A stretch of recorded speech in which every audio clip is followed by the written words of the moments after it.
میرا دل کرتا ہے سب کا ایک رنگ ہو، سفید. اور بڑی خوبصورت حدیث ترغیب و ترہیب میں نبی کریم صلی اللہ علیہ وسلم نے فرمایا کہ جب لاکھوں حاجی میدان عرفات میں جمع ہوتے ہیں نا، میدان عرفات میں کوئی بہت عالیشان بندوبست آج بھی نہیں ہے، آج بھی لوگ چٹائیوں پہ بیٹھتے ہیں، اور اے سی والی بس میں بھی آپ بیٹھ کے جائیں تو پھر بھی کچھ نہ کچھ گرد آپ پڑی جاتی ہے، وضو کرنے جائیں تو پھر بھی کچھ نہ کچھ ریت سر میں، داڑھی میں، بالوں میں پڑ جاتی ہے. لیکن لاکھوں لوگ آئیں پر اکٹھے ہو کے آئیں. اکیلے کے لیے کوئی میدان عرفات میں جائے اور 9 ذی الحج کے علاوہ جائے تو یہ مقام اسے نہیں ملتا. لاکھوں آئے، اکٹھے آئے. تو حضرت ابو ہریرہ رضی اللہ تعالیٰ عنہ فرماتے ہیں رب کریم آسمان کے دروازے کھول کے فرشتوں سے فرماتے ہیں ذرا نیچے تو نظر کرو. فرشتے دیکھتے ہیں نیچے تو اللہ فرماتے ہیں ان کے چہروں پر گرد ہے، یہ بڑے بڑے بنگلوں میں رہنے والے، ان کی حالت دیکھو کتنی آج خستہ ہے. گویا تم نے تو کہا تھا نا یہ فساد پھیلائیں گے، تو فرشتوں مجھے بتاؤ یہ اربوں پتی، یہ مفتی، یہ صوفی، یہ علامہ، یہ شیخ، یہ پیر، یہ اتنے اتنے بڑے لوگ یہ کدھر آئے ہیں بتاؤ. تو فرشتے عرض کرتے ہیں اللہ تجھے راضی کرنے آئے ہیں. یہ لاکھوں لوگ گھر بار چھوڑ کے تجھے راضی کرنے آئے. تو میرے نبی پاک علیہ السلام فرماتے ہیں پھر رب فرماتا ہے تم گواہ ہو جاؤ میں نے ان سب کو دوزخ سے آزاد کر کے ان کے لیے جنت کا فیصلہ کر لیا. اور حضرت فضیل بن عیاض کہتے ہیں میں نے 1 سال کہا تھا اے اللہ مجھے بتا تو صحیح، اتنے بلا لیے ہیں، قبول کس کس کا ہوا ہے؟ تو کہتے ہیں میں اور جاگتے ہوئے تو عاطف غیب سے ندا آئی فضیل تو کو منشی نہیں اللہ کی رحمت کا کہ تجھے پوچھ کے قبول کیا جائے گا، میں نے بلایا ہی اسے تھا جس کا میں نے قبول کر لینا تھا، دوسرا میں نے داخل ہی کوئی نہیں ہونے دیا، یہاں آیا ہی وہ ہے جس کا میں نے قبول کرنا تھا. حضور فرماتے ہیں رب فرماتے ہیں گواہ ہو جاؤ میں نے ان کے گناہ بخش کے جنت کا فیصلہ کر. اگلے لفظ سنیں گے تو اور خوش ہو جائیں گے. نبی پاک علیہ الصلوۃ والسلام فرمانے لگے، حضور فرمانے لگے رب فرشتوں سے فرماتا ہے انہیں بھی بخش دیا ہے اور جن جن کے لیے یہ دعا کریں گے میں ان سب کی بھی مغفرت فرما دوں. تو یہ ساری اجتماعی عبادات مسلمانوں کو آپس میں جوڑنے کے لیے، آپس کی محبتوں کے فروغ کے لیے. زکوٰۃ کیا ہے؟ امیروں کا غریبوں کو حصہ دینا. قربانی کیا ہے؟ اپنے پیسوں کا جانور خرید اور اپنے پیسے لگا کے اسے ذبح کر، پھر اس کا گوشت بنا، ساری ڈیوٹی تیری پر دینا غریبوں کو. یہ کیا ہے؟ یہ لوگوں کو ایک دوسرے سے جوڑتا ہے، یہ محبتیں پیدا کرتا ہے. میرے نبی پاک علیہ السلام نے فرمایا ایک دوسرے کو تحفہ لیا کرو، دیا کرو، اس سے محبت بڑھتی ہے. تحفہ دیا کرو، اس سے صرف لینا نہیں، تحفہ مہربانی فرمائیں. کسی کی جیب پر دھیان رکھنا منع ہے دین میں، بلکہ نبی پاک صلی اللہ علیہ وسلم نے فرمایا اگر تم چاہتے ہو نا کہ لوگ تم سے پیار کریں تو فرمایا جو ان کی جیبوں میں ہے اس سے بے نیاز ہو جاؤ، پھر تم یہ چھوڑ دو کہ یہ میرے لیے لایا کیا ہے. اگر تم لوگوں کی جیبوں پر توجہ کرو گے تو پھر وہ لوگ تم سے کبھی محبت نہیں کریں گے. لیکن ایک شریعت نے جو اینگل دی تحفے طائف کی، اس کا جو انداز ہے اس پر ذرا غور کریں. حضرت جابر بن عبداللہ رضی اللہ تعالیٰ عنہ فرمانے لگے کہ میری اماں نے نا حریرہ بنایا، عرب شریف میں کھانا بنتا تھا حریرہ. میرے والد گرامی نے میری ماں سے سفارش کی، ان کے والد حضرت عبداللہ ابن عمر یہ میدان احد کے پہلے شہید ہیں، اور نبی کریم صلی اللہ علیہ وسلم نے فرمایا تھا جو شہید ہوا رب نے اس پر پردے ڈال کے بات کی، لیکن جابر جب تیرے والد گئے ہیں تو رب نے بے پردہ گفتگو فرمائی ہے. اتنا بڑا آدمی حضرت عبداللہ ابن عمر رضی اللہ تعالیٰ. تو انہوں نے نا اپنی بیوی سے کہا کہ اچھا سا حریرہ بناؤ، میں نے سرکار کی بارگاہ میں پیش کرنا ہے. تو کہتے ہیں بڑا پیارا، میری ماں نے نا بڑی خوشبو اس میں سے آ رہی تھی، وہ تیار کر کے اور بڑے برتن میں ڈال کے اوپر سے ڈھک کے مجھے دیا. جب میں نبی کریم صلی اللہ علیہ وسلم کی بارگاہ عالی مرتبت میں پہنچا تو اس کی خوشبو تو دور سے آ رہی تھی، اور ویسے بھی اللہ تعالیٰ نے غیب کی کنجیاں حضور کو عطا فرمائی ہیں. لیکن نبی کریم صلی اللہ علیہ وسلم پھر بھی فرمانے لگے تیرے باپ نے گوشت پکا کے بھیجا میرے لیے، اندر حریرہ ہے اور خوشبو آ رہی ہے. حضور فرمانے لگے تیرے والد نے کیا گوشت بنا کے بھیجا؟ اللہ کرے آپ کو سمجھ آئے میری بات. سرکار کسی سے کسی چیز کا مطالبہ کریں تو یہ اس کے نصیب ہیں، یہ تو وہ قبول ہو گیا. چونکہ نبی کریم کی تو بیٹی سیدہ فاطمہ کے گھر اگر شام کو کھانا نہ پکے تو رب جنت سے بھیج دیتا ہے، تو سرکار کو تو محتاجی نہیں کسی کی. لیکن حضور صلی اللہ علیہ وسلم، آپ بات کو سمجھیے گا میں کیا عرض کر رہا ہوں، اس اشارے کو سمجھیں جس کو صحابہ سمجھے. نبی پاک صلی اللہ تعالی علیہ وسلم نے فرمایا تیرے ابا نے گوشت پکا کے بھیجا ہے. کہتے میں نے پلیٹ اٹھا کے عرض کی حضور نے یہ حریرہ ہے، تو سرکار نے وہ نکال لیا. کہتے ہیں حضرت جابر بن عبداللہ کہ میں چونکہ پختہ عمر کا نہیں تھا، میں واپس گیا، میں نے جا کے عرض کی کہ ابا جی نبی پاک صلی اللہ علیہ وسلم کو تو پتہ تھا حریرہ ہے اور اس کی خوشبو بھی آ رہی، پھر حضور نے یہ کیوں فرمایا کہ گوشت ہے اندر؟ قربان جائیں. کہا گھر جا کے میں نے عرض کی، میں نے کہا ابا جی حضور کو تو پتہ تھا حریرہ ہے، تو سرکار نے یہ کیوں فرمایا کہ گوشت لائے ہو؟ تو کہتے ہیں میرے ابا کی آنکھوں میں آنسو آ گئے. آپ سمجھے نا, جب عشق سکھاتا ہے آداب خود آگاہی, رو پڑے اور فرمانے لگے تو خوش قسمت نہیں کہ حضور نے تجھ سے پوچھا ہے کہ تیرے باپ نے گوشت بھیجا, فرمایا جلدی کر ایک بکری پکڑ کے لا.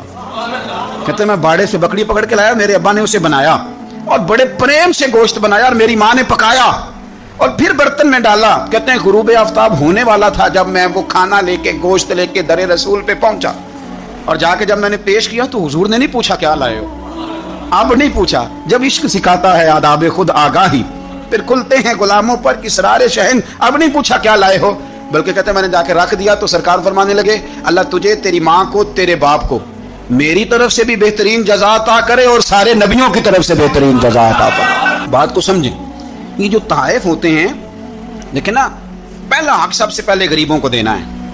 اور جب آپ سمجھ لیں کہ میں اپنے محلے میں غربا کو تقسیم کر چکا, تو پھر آپ نے یہ تحفہ بانٹنا ہے, پھر عید پہ تحفے دینے ہیں. نبی پاک صلی اللہ علیہ وسلم اپنے کسی صحابی کی شادی ہوتی تو اپنے دستے مبارک سے کھجوریں بانٹا کرتے, کھجوریں اپنے دستے مبارک سے بانٹا کرتے. تحفے سے محبت بڑھتی, اس سے پیار بڑھتا ہے. تو تحائف کا تبادلہ کریں, لیکن میں کہہ چکا ہوں کہ صرف لینے کا مزاج نہ بنائیں, یہ دو طرفہ معاملہ ہے, اس پر آپ غور کریں. پھر اگر آپ چاہتے ہیں کہ آپ محبت میں مزید فروغ ہو تو زندگی میں عاجزی پیدا کریں. کنز المال میں حدیث ہے, ایک مختصر جملہ ہے حدیث کا, پر اسے یاد رکھنا. نبی پاک صلی اللہ علیہ وسلم نے فرمایا ہر چیز کا کوئی پھل ہوتا ہے. آپ کوئی کام بھی کرتے ہیں تو اس کا کوئی رزلٹ نکلتا ہے, پھل ہوتا ہے. تو نبی پاک علیہ السلام نے فرمایا یہ جو عاجزی ہے نا, اس کا پھل محبت ہے. تم اگر عاجزی کرو گے تو پھر اس کا پھل محبت ہے. جھک جائیں, جھکنے سے رشتے مضبوط ہوتے ہیں. کبھی سسر کو بھی معذرت کرنی پڑے تو یہ کوئی مشکل کام نہیں, غلطی ساس سے بھی ہو ہی جاتی ہے. ڈٹ نہ جائیں, آڑ نہ جائیں. کیا نبی کریم صلی اللہ علیہ وسلم اپنے صحابہ سے معذرت نہیں کرتے تھے؟ کوئی تصور کر سکتا ہے کہ سرکار غلطی کریں گے؟ نبی پاک کے لیے جو گناہ کا گمان کرے وہ گمراہ ہے. لیکن صحابی صفیں سیدھی کراتے ہیں, ان کے پیٹ میں نبی پاک کا تیر لگ گیا تو حضور نے فرمایا نہیں مجھے اللہ کی رضا کے لیے معاف کر دے. وقت وصال حضور نے اعلان نہیں فرمایا کہ مجھ سے کوئی کسی شخص کو تکلیف پہنچی ہو تو بدلہ لے لے. تو کیا ابا جی غلطی کر ہی نہیں سکتے؟ کیا حضرت صاحب سے غلطی ہوتی نہیں؟ استاد صاحب اب معصوم ہو گئے تو نیچے اترے تھوڑا سا. اگر آپ نے رشتے بچانے ہیں تو نیچے اترے, ورنہ یاد رکھ لیں زندگی میں تنہا رہ جائیں گے. جسے جھکنا نہیں آتا اس کا کوئی رشتہ قائم نہیں رہتا. معاشرے کے اندر سکھی وہ شخص ہوتا ہے جسے دنیا سے پیار ملتا ہے, جس کا کوئی بھائی ہوتا ہے, جس کا کوئی بیٹا ہوتا ہے, جس کے ماں باپ ہوتے ہیں, جس کے دوست احباب ہوتے ہیں. انسان اللہ کی بنائی ہوئی مخلوق سے سکھ پا کے سکھ ہی رہتا ہے, اور اگر اسے مخلوق سے سکھ نصیب نہیں ہوتا, کم لوگ ہوتے ہیں جو صوفیاء ہیں, جو بزرگ ہیں, جو مخلوق کے سکھ کی امید نہیں رکھتے. لیکن میں بالعموم بات کر رہا ہوں, عوامی سطح پر لوگوں کو ضرورت ہوتی ہے کہ میرا بیٹا میرا فرما بردار ہی ہونا چاہیے. خاتون یہ چاہتی ہے کہ اس کا شوہر اس کا کچھ نہ کچھ خیال رکھنے والا ہی ہونا چاہیے. خامد یہ تمنا کرتا ہے کہ میری بیوی میری خدمت گزار ہی ہونا چاہیے. تو یہ ساری چیزیں اس وقت معاشرے کے اندر پیدا ہوتی ہیں جب انسانوں کا انسانوں کے لیے پیار بڑھ جاتا ہے, جب وہ بہت ساری چیزوں کو درگزر کرنے لگتے ہیں, جب وہ خود محبت کو فروغ دیتے ہیں. قرآن مجید فرقان حمید نے ارشاد فرمایا کہ انما المؤمنون اخوہ. سورہ حجرات کے اندر اللہ فرماتے ہیں کہ یہ جو مومن ہے نا, یہ آپس میں بھائی بھائی ہے. کتنا وسیع قرآن پاک نے اس عنوان کو کر دیا, کتنا زیادہ وسیع کر دیا.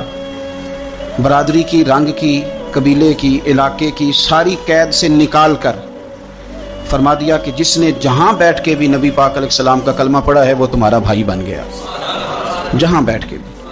اقبال کہنے لگے بازو تیرا توحید کی قوت سے قوی ہے اور اسلام تیرا دیس ہے, اس لیے کہ تو مصطفی ہے. جب لوگ قدورتیں پالنے لگ جاتے ہیں نا, نفرتیں, حسد, بغض, عداوت, کینہ پروری, تو ٹھنڈی جگہ پر بھی بیٹھ کے وہ سکون نہیں پاتے. اس لیے کہ ساتھ والے کو دیکھ کے جب 100 دفعہ گھورنا ہے اور جب آنے والے کا وجود برداشت ہی نہیں ہونا, اور جب انسان نے محسوس کرنا ہے کہ یہ بندہ آ گیا تو یہ کرب ہے.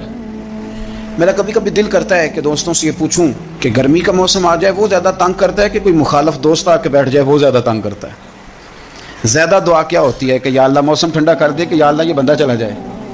میرا خیال یہ ہے کہ بعض لوگوں پر سخت بوجھ بن جاتے ہیں. تیزی سے فروغ ہوا ہے عداوت کا، نفرت کا، اور ہماری نفرتوں کی جو وجوہات ہیں ان میں بڑی وجہ یہ ہے کہ یہ بندہ میری طبیعت کا نہیں. مجھے صرف وہ بندہ درکار ہے جو میری مزاج کے مطابق چلے، ہاتھ باندھ کے میرے پیچھے چلے. رسول کریم صلی اللہ تعالی علیہ وسلم دوسروں کے مزاج کا لحاظ کرتے تھے، دوسروں کے مزاج کا پاس فرماتے تھے، خیال کرتے تھے. نبی کریم صلی اللہ علیہ وسلم، عورت کے جذبات ہوتے ہیں، اس کا ایک اپنا زندگی میں اس کی کچھ خواہشات ہوتی ہیں. آپ کیا اس بات کو معمولی سمجھتے ہیں کہ نبی پاک صلی اللہ علیہ وسلم نماز کے لیے کھڑے ہوں رات کو تو حضور حضرت عائشہ صدیقہ سے فرمائیں کہ اگر تو کہے تو میں نماز پڑھ لوں، اس لیے کہ وقت تیرا ہے. میرے بھائی، کسی کے مزاج کا جب آپ تو بوجھ بننے کی کیا ضرورت ہے؟ آپ سمجھ لیں، مزاج کو سمجھ لیں اور کوشش کریں کہ فروغ محبت ہو، عداوت نہ ہو. یہ جو ہمارے پاس موقع آتے ہیں نا، عید کے اور حج کے، قربانی کے، رمضان کے، یہ سارے موقع دراصل اللہ نے دیے ہیں کہ آپس میں محبتیں تقسیم کرو.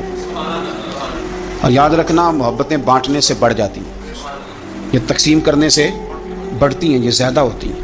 ہم محبت نہیں بانٹتے، ہم مفادات کو دیکھتے ہیں، ہم مفادات کو دیکھتے ہیں. میں نے تو زندگی میں ان لوگوں کو بھی دیکھا ہے کہ کسی آستانے پہ، کسی ادارے میں، کسی مسجد میں، کسی تنظیم میں ان سے کوئی پیار زیادہ ہو گیا تو انہوں نے پھر اپنے وہ مفاد سامنے رکھ کے کسی اور کو وہاں داخل ہونے دیا، ورنہ انہوں نے کسی کو قریب نہیں پٹکنے دیا.